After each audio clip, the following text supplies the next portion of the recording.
Good morning.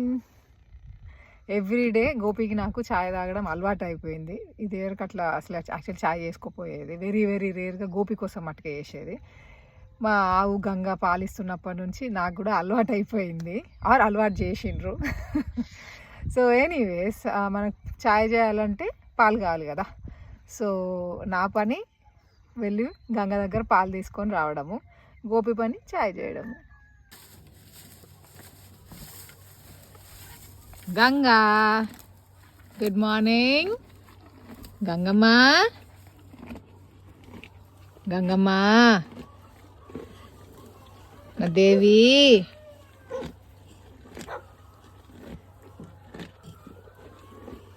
నా దేవి.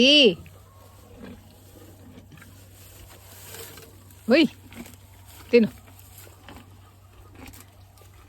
నేను పాలు తీస్తా, ఓకేనా? నేను రోజు పాలు తీసేటప్పుడు గంగతో ఇట్లా మాట్లాడుకుంటూ తీస్తా. ఇట్స్ నేను ఎవ్రీడే రొటీన్, అంటే అట్లీస్ట్ నేను తీసేటప్పుడు. సో బికాజ్ కొన్నిసార్లు గోపి, కొన్నిసార్లు నేను తీస్తా, కానీ నేను తీసేటప్పుడు ఇట్లా గంగతో మాట్లాడుకుంటా తీసుడు నాకు అలవాటు.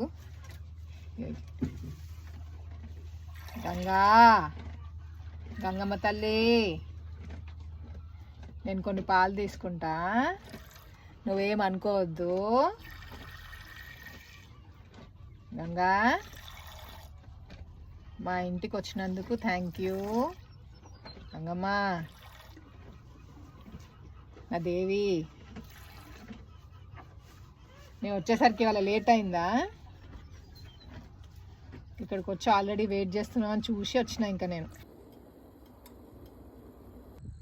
అక్కడ ఆవులను చూసుకుంటూ, ఇటు సైడ్ పెట్టిన మామిడి తోటను చూసుకుంటూ, అటు సన్ రైజ్ని ఎంజాయ్ చేస్తూ చాయ్ తాగుతూ. చాయ్ రెడీ అయింది. నేను చేయకుండా గోపితో చాయ్ పెట్టించుకొని తాగుతున్నా చూడు.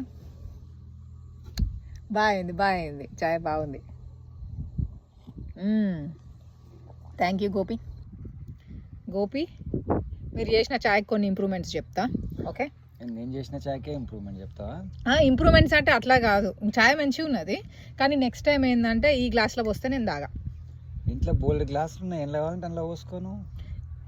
మన ఇంట్లో మొత్తము మందు గ్లాసులే ఉన్నాయి. నాకు అదేంటి టీ గ్లాస్ ఉంటుంది చూసిన, అది అందరు స్టాండర్డ్గా తాగుతారు, అదేంటి స్టీల్ గ్లాస్, అందులో పోస్తే తీసుకుంటా. పట్నం పోయినప్పుడు చూద్దాం, మరి లిస్ట్లో రాసుకో. Okay, deal.